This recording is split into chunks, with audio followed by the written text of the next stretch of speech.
Hallo, hallo? Ja, hallo. Hej. Goddag. Goddag. Hvem snakker vi med? Du snakker med Jack, nede fra Udkants Danmark, nede fra Lolland. Hej, Jack fra Lolland. Jack fra Udkants Danmark. Jack fra Ja, eller Vandkants Danmark er der jo også nogen, der kalder det jo. Det er også godt. Det lyder skønt. Ej, jeg skulle have haft jer så bøvlet med her på det sidste. Ja. Det skal I have. Men Vandkants Danmark. Hvem har ikke lyst til at tage derhen? Jack fra Vandkants Danmark. Nå, Jack, hvad er dit problem? For det kan clearly ikke være, at du kommer fra Vandkants Danmark. Jamen, det er det jo sådan set nok lidt alligevel, fordi vi er jo en skare mennesker her, som har valgt at skulle begynde at vinterbade en smule. Og når man også har et arbejde at passe, så skal man jo enten starte før, at solen står op, eller efter solen er gået ned. Det betyder jo sådan set, at det er mørkt jo. Og vi har jo en alle tiders badebro ude på noget, der hedder Hestehovedet i Nakskov. Ja. Og den er 125 meter lang, så der er et godt stykke at gå derude af, uden noget lys. Så jeg kunne rigtig godt tænke mig, hvis der kunne arrangeres bare en lille smule ledlamper eller solpanellys eller et eller andet derude også, så man havde mulighed for at se, når man skal klæde om. Og jeg er sikker på, at der er rigtig mange, der deler det her problem med mig. Okay. Så det kunne jeg altså rigtig godt tænke mig, og den bliver jo brugt dagligt af cirka 70 mennesker eller mere måske, så... Det er jo noget, vi godt kan lide, Gyrt, når vi ligesom kan, hvad kan man lide, virkelig spænde bredt. Jeg føler her, der kan vi nå ned og hjælpe mange mennesker på én gang. Jack, det vil vi meget det kunne jo også være, at du skulle have startet med at vinterbade lidt, så var det ikke sikkert, at du havde ligget nede her sidste uge jo. Nej, okay. Det er rigtig godt, det kan jeg love dig. Så skal jeg også lige have farskæld ud, var Jack? Jamen, men jeg var ude at vinterbade i lørdags. Okay. Men jeg har aldrig forstået, Jack, men nu siger du det så, det var faktisk, du fik lige svaret et spørgsmål fra mig der. For jeg har altid ikke fattet det der med, at vinterbader, det kan ikke være for tidligt, man kommer op og gør det. Hvilket jeg synes virker sådan helt vildt ubehageligt. Men det er selvfølgelig, fordi man har et job, man skal passe. Jamen, det betyder jo nok ikke så meget, om man gør det om morgenen, eller man gør det om aftenen, tror jeg da. Altså, nu har jeg da ikke sat mig sådan helt meget ind i det, men det er jo ikke så meget det der kolde vand, for det gode vand, der er koldt, og det er jo ikke særlig behageligt, men det er den fornemmelse af det rush, man får i kroppen bagefter, der er det fede af det. Men måske... Og det tror jeg nok er ligegyldigt, om det er om morgenen eller om aftenen. Okay, fordi jeg bilder mig jo selv ind, at det er noget med, at man skal gøre det sådan, som det første, fordi at så starter forbrændingen, og altså hele det der chokkroppen får måske. Jeg ved det ikke, men Jack, hvorfor gør du det så? Jamen, det er jo nok, fordi vi er sådan lidt, vi skiller os lidt ud, og jeg synes bare, det er en fed fornemmelse at få, og det kan nok ikke beskrives. Altså, nogen springer faldskærm for at få et rush, og andre, de kører stærkt. Jeg synes, det her det er fedt at bare gå i vand og gøre det, og så er det jo forholdsvis billigt. Og hvis man skal være afhængig af noget, så vil jeg hellere være afhængig af det, han er 70 Cecil, altså. Men hvor også godt... Sindssygt godt argument igen. Men hvor længe har du gjort det? Jamen, vi startede jo nok på det sådan for en halvanden års tid siden, tror jeg efterhånden nu. Men har jo så ikke rigtig holdt fast i det, og vi så startede med det her sidste år, og så har vi været i vandet siden. En gang i december her, ikke? Men har jo været i gang for halvanden år siden. Det hele det startede sådan set på en dykkertur, vi var på. Vi er jo nogle gutter ude fra en dykkerklub i Nakskov, der hedder Søstjernen, som har nogle fantastiske ture hele året rundt. Og vi slutter jo så af det her i december måned med det, vi kalder årets sidste dyk. Og skæbnen ville så være, at det var et forfærdeligt vejr, så det der med at komme i vandet som dykker, det var ikke så aktuelt. Der er jo lidt sikkerhed, der skal være på plads. Men der var fandme ikke nogen, der skulle tage hjem uden at have været i vandet, jo, så... Vi fik jo pisket den stemning op og fik hisset hænderne op til at skulle hoppe i vandet jo. Så det var sådan set sådan, det startede jo. Så er det holdt ved. Okay, ja, faktisk, ja. Jack fra Vandkants Danmark. Bliver du ikke lige hængende i røret? Fordi jeg tror, Gyrt og jeg, vi har lidt flere spørgsmål til, hvordan vi kan få løst dit lille problem. Vi har fortsat Jack med fra Vandkants Danmark, som vi har valgt at døbe det.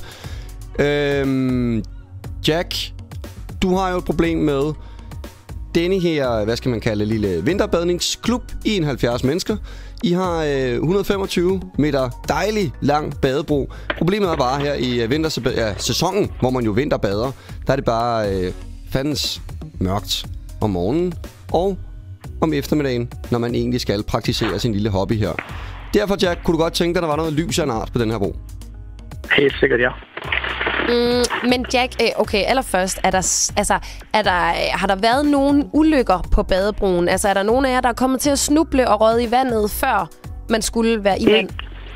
Ikke mig bekendt. Det værste, der nok er sket, det var, at de brændte hele muligheden ned her den 19. september. Der var nok nogle bavianer, der ikke mente, at det var skidesmart at have sådan en fin bro, så den blev jo futtet af. Men der har nu aldrig været lys på den, og jeg er da heller ikke bekendt med, at der skulle have været nogen uheld. Der var jo så lys lige der, kan man sige. Det kan man sige, ja. Det var løsningsforslag, de var ude i. Men okay. Der var nogle kreative sjæle, ja. Men den er blevet rebygget, skulle jeg til at sige. Hvad siger man? Genopbygget? Det er den, ja. Det er den. Satans var, der skulle man lige have været hurtigt. Ja, der kunne man lige have lusket det med ind. Men Jack, hvad med... jamen, jeg er jo også ude i... hvis vi skal... Kan der trækkes nogen form for ledninger, kabler, el ud til den her badebro? Eller jeg har det lidt med vand og strøm? Jamen, det tror jeg da sagtens, der kan, men som du siger, vand og strøm, det er nok en dårlig kombination, men der findes jo så mange produkter på markedet. Solcellepaneler med noget ledlys, altså noget, der ikke bruger ret meget strøm, og noget, der ikke kræver ret meget. Det er jo ikke sådan, at der skal være dagslys, det er jo, men hvis bare der var lidt orienteringslys, så var det jo rigeligt fint jo. Ja, okay. Og det er mest til, når man skal skifte tøj, eller hvordan? Ja, det er det jo. Det er det. Det er ikke, fordi man er bange for at hoppe ned i det mørke dyb? Det tror jeg ikke. Der er nu ikke så dybt, der er det jo, men det kan jeg da ikke forestille mig, at det er det, der er problemet i hvert fald. Ikke for os, der. Okay, fordi jeg var bare, nu hvor vi er i gang, kunne det jo godt være, at vi skulle have sådan en undervandsprojektør nede i vandet. Gud, det kunne da være rigtig flot, hvis der var nogen, der havde mod på det. Ingen tvivl om det. Ja, men det ser sgu godt ud. Godt nøjes med mindre. Okay. Det ser sgu godt ud, ja.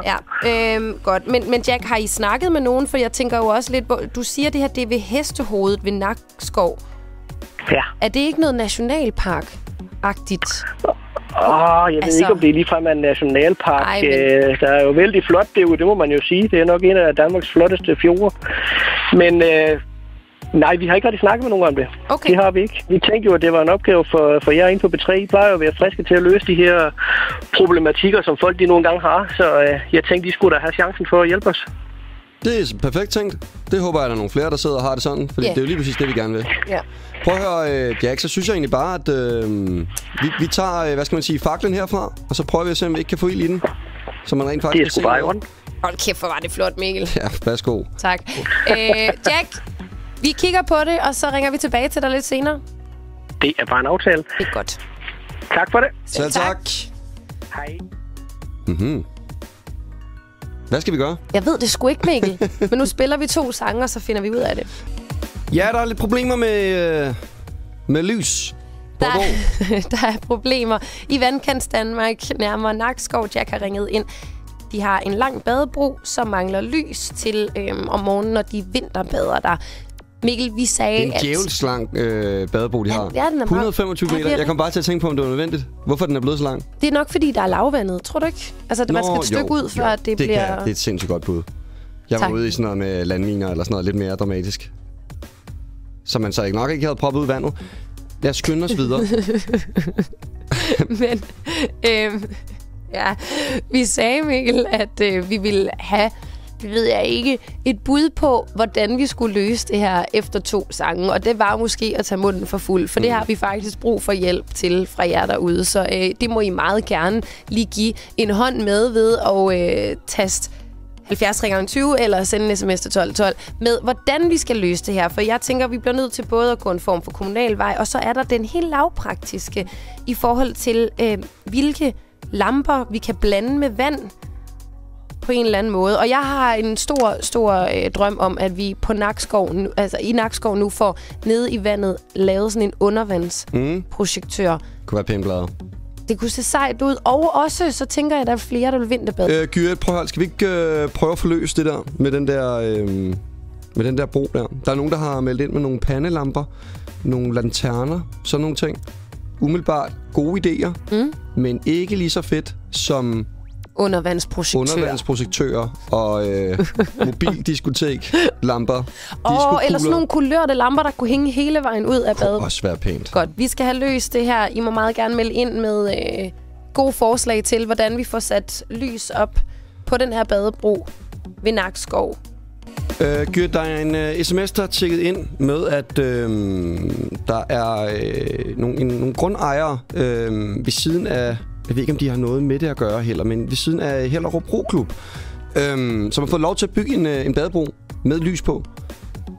Så jeg tænkte, at man kunne ringe der ned og få nogle gode råd. Hvem skal vi ringe til? Hellerup Roklub.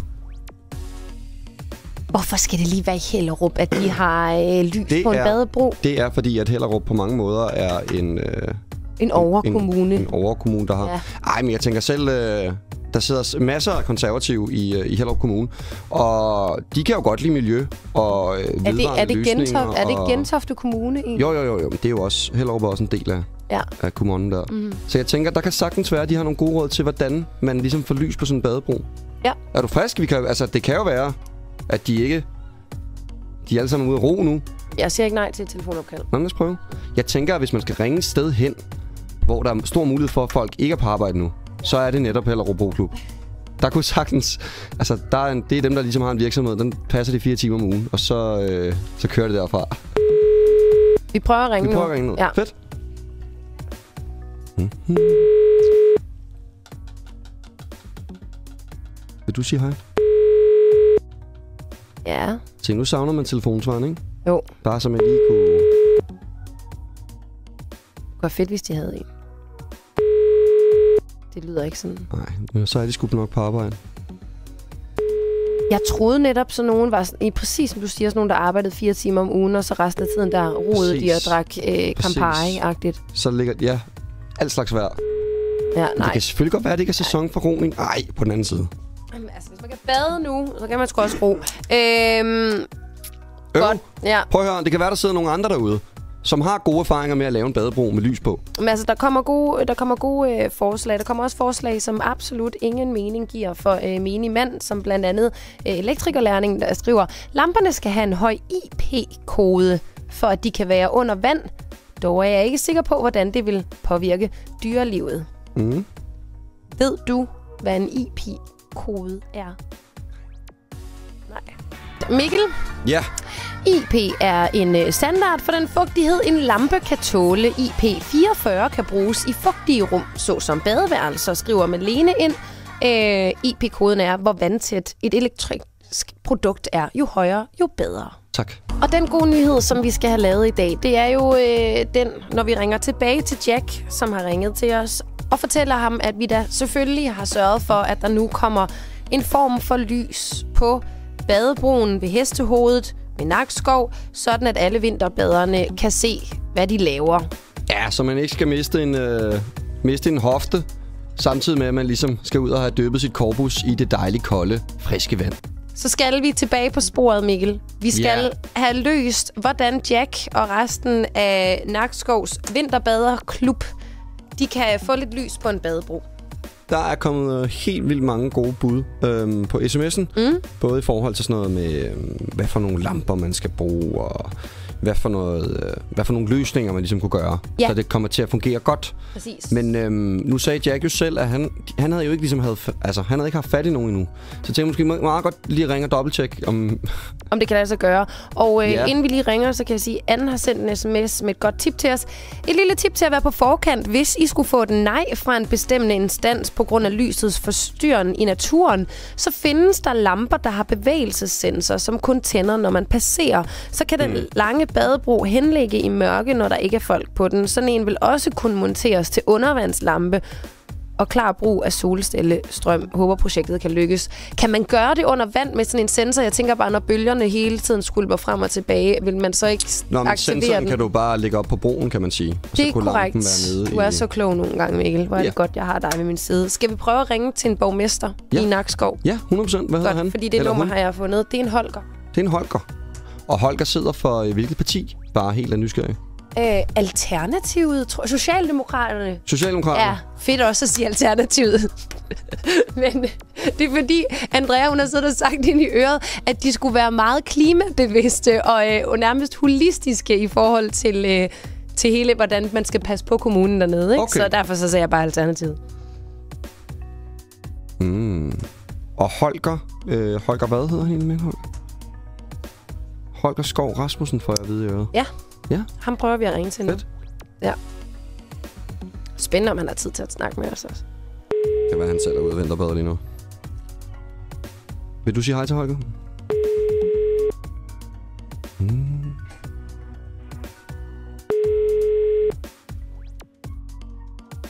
Det er så spændende, det her altid. Hej, det er borgmester Holger Skov Rasmussen. Jeg er ikke at træffe i øjeblikket, men du kan... Fedt at sige borgmester i sin egen... Skal vi ikke ringe? Skal vi ikke sige noget til Holger? Ej, skal vi ikke prøve en anden en? Fordi Jeg tror, vi prøver en anden så. Der må være en viceborgmester, vi så kan prøve. Fordi jeg tænker bare, hvis vi giver dem, så ved de allerede. Nej, det gør vi ikke. Vi ringer til en viceborgmester. Der var ikke held hos Holger. Borgmester. Vil jeg godt lige have lov at rose Holger for at tage telefonen og sige, det er borgmester Holger. Nå, på sin telefonsvar. Det kan noget. Det er fedt. Skal vi prøve at ringe til... Ja, jeg sad lige... Undskyld, jeg lige zoomede ud et øjeblik. Jeg sad og overvejede, om jeg skulle lave en ny telefonsvar, hvor jeg vil svare... Det er journalist og radiovært, Gyri Cecilie Ross. Ja. Det lyder meget fancy. Det er lidt. Pludselig. Det er arrogant på den fede måde, synes jeg. Er det? Ja. Okay. Nå, spørgsmålet er, om vi skal finde ud af, om Henrik Høegh fra Venstre, han siger, det er viceborgmester Henrik Høegh, når han ikke tager sin telefon, eller om vi bare skal være så heldige, måske at få fat i ham. Det var federe. Det prøver vi nu. Nu ringer vi til ham i hvert fald. For vi skal finde ud af, hvordan vi kan sætte det her lys op på den her badebro i Vandkants Danmark. Jeg tror også, han sidder i noget miljøagtigt udvalg. Miljø- og teknikudvalget. Det er helt rigtigt sted at ringe. Tror du, de har et mandagsmøde nu? Ja. Nummeret, du ringer til, er op. Nu ligger det svar. Nej, han er optaget. Du hører Henrik Høeghs telefonsvar. Ikke noget med vise. Jeg træffes ikke i øjeblikket. Indtal venligst en besked, eller send en sms, så vender jeg tilbage. Tak. God formiddag, Henrik Høegh, viceborgmester i Lolland Falster Kommune. Vi ringer til dig angående et presserende emne, der drejer sig om en badebro. Ja, din telefonsvar er faktisk i radioen lige nu. Vi ringer med direkte fra Danmarks Radio P3.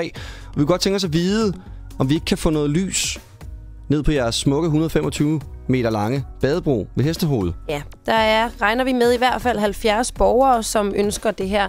Så det er naturligvis en sag, der skal ses nærmere på. Og hvis du ikke har noget imod det, og du lige kan finde 4 minutter, så må du meget gerne ringe tilbage til os på 70 20 20 20. Tak skal du have. Dejlig telefonsvar, Gyrt. Jeg prøvede at gøre det lidt formelt. Jeg synes, det var meget formelt. Ja, det er godt. Der er kommet nogle løsningsforslag, dem skal vi også have kigget på. Blandt andet melder Tygvalp ind.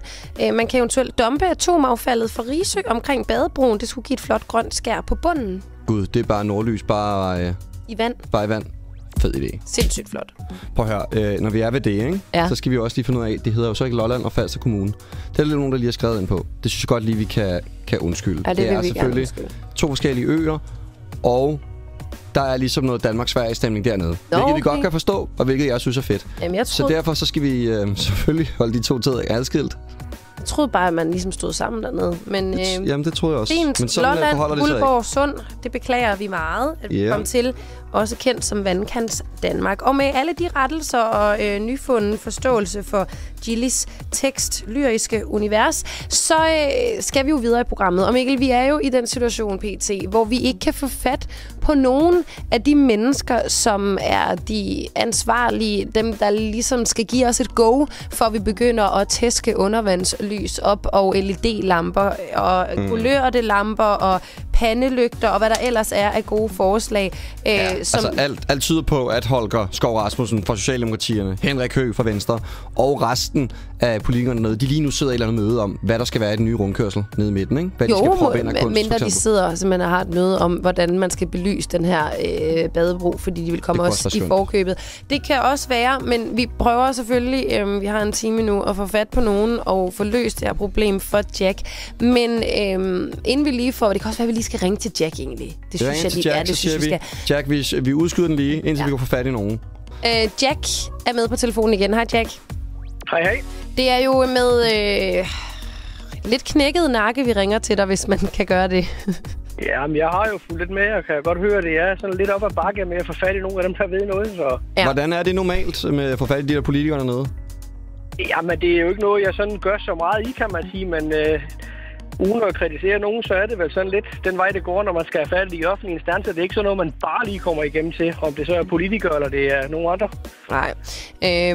Prøv at høre, Jack, vi bliver ved med at forsøge os. Der er også lige kommet en sms fra Den Snu. Kan I ikke bare ringe til administration eller receptionen, så kan de vel sende jer videre til en miljøansvarlig eller en byplanlægger. Jeg vil sige, at vi er på sagen. Det lærte vi da også en lille smule om, da vi... Christian og jeg, vi ringede til en reception i fredags, og problemet er med det omstilling, at det kan hurtigt tage 7-8 minutter. Ja. Men Jack, vi prøver. Vi har overhovedet ikke givet op på det her, men indtil vi får fat i nogen, der ligesom kan fortælle os, hvor mange kulørte lamper vi må hænge op hele vejen ned ad den meget lange badebro, så kunne vi jo se lidt nærmere på nogle af de løsningsforslag, der også er kommet ind. Og derfor så har vi Folke med på telefonen. Hej Folke. Ja, hallo. Goddag. Du har et godt bud til Jack, hvad man kan gøre. Ja, I kunne lave sådan en transportabel anlæg eventuelt. I kan også montere det fast. Et lille bilbatteri eller stort motorcykelbatteri. 12 volt. Og hvad så med det? Op på en lille vogn? To LED-lamper. De der 5-10 watts. De små firkant, de er ikke ret store. De er på størrelse som 3 pakker cigaretter eller sådan noget. Helt sikkert. Så kommer sådan nogle krokodilleklemmer, ligesom der sidder på startkabler. Så den kan du komme på batteriet.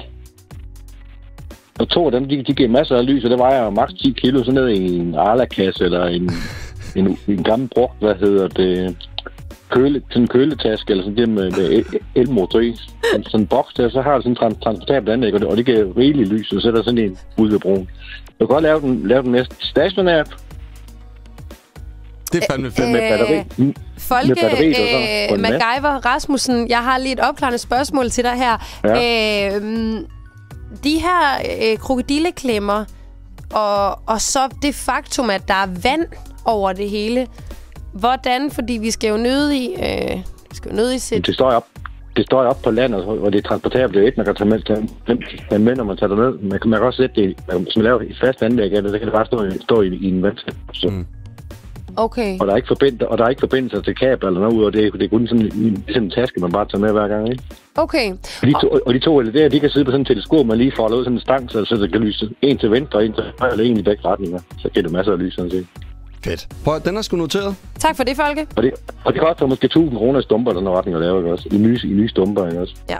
Det er en mulighed, som er billigere end den i hvert fald, ikke også? Så man kan også sætte sensor på den, så kører den låter automatisk, ikke også? Tusind tak, Folke, for det gode forslag. Ja, selv tak. Jack, det er altså en mulighed. Har du en Arla-kasse?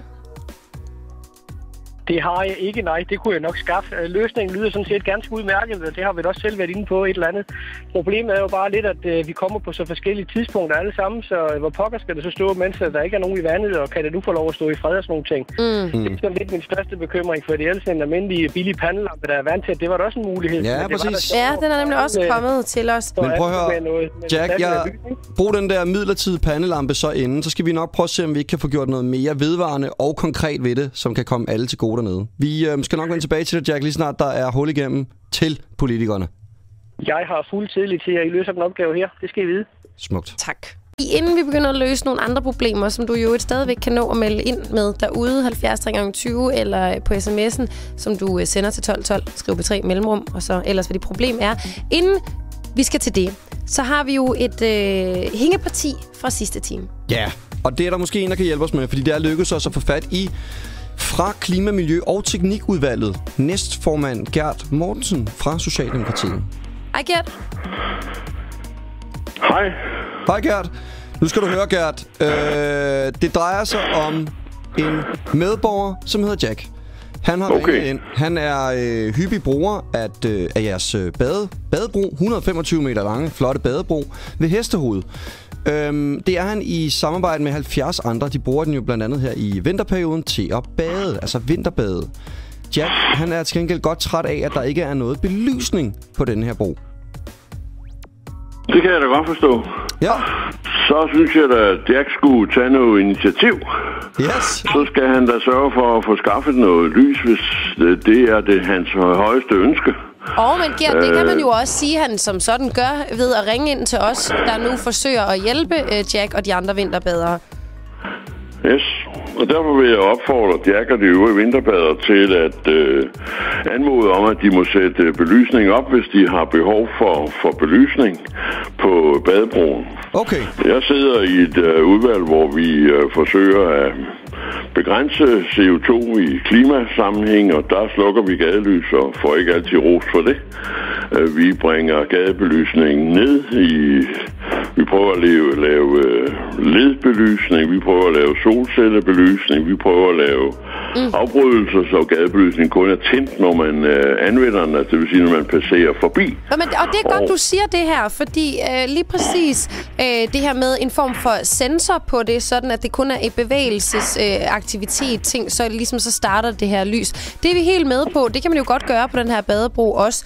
Og jeg tror som egentlig heller ikke, der er noget problem i, at hvis det skal være LED-lys, eller sådan, altså solcellelamper.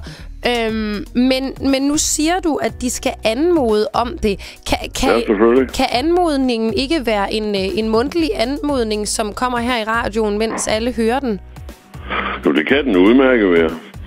Men de må jo konkretisere det lidt tydeligere. Vi har været i udvalget, har vi været en rundt på alle vores kyster. Vi har mange badebroer i Lolland Kommune. Og der anmoder vi grundejerforeninger, sommerhusforeninger, hvem der nu er ude til om at tage sig af badebroer, både vedligehold, tilsyn. Der sker jo desværre også hærværk, som der jo også er sket på badebroen på Hestehoved. Det kunne jo være, fordi der er nogen, der har været ude og ville have lys, også ved at de tændte ild. Ja. Og det er jo ikke den smarteste form for lys, vil jeg tro, som Jack. Det er lidt som at tisse i bukserne, kan man sige. Men hvad gør vi nu? Hvad skal vi sige til Jack, Gert? Altså, hvad konkret skal vi ligesom gøre for så hurtigt som muligt at få noget lys på den badebro? Vi skal sige til Jack, at i morgen tidligt, der samler han sine vinterbadere, og så laver de en anmodning om tilladelse til, at de må lave indsamling til at etablere lys. Enten i form af noget klimavenligt, eller som vi var inde på, sensorer, eller endnu bedre solcellebelysning. Og så skal de bare bede om tilladelse til at få sat det op, og så er jeg sikker på, at vinterbaderne vil vedligeholde det. Det er jo dem, der får glæde af det. Det er jo ikke øvrige skatteborgere, der skal betale for det. Nej. Så jeg glæder mig til i morgen tidlig at høre, hvad resultatet er blevet. Så en mail til dig i morgen? Ja, det vil da være en kanon god idé. Man kunne også gå den direkte vej til Park og Vej, som er dem, der har ansvaret for badebro. Det tror jeg da godt, vinterbaderne kan finde ud af. Det plejer de at kunne. Han er kvik nok, Jack. Glimrende. Jamen, Gert, tusind tak, fordi I måtte ringe og forstyrre dig. Selv tak. Det er godt. Og held og lykke med det, Jack. Ja, tak. Hej. Hej. Ja, der blev ikke givet meget.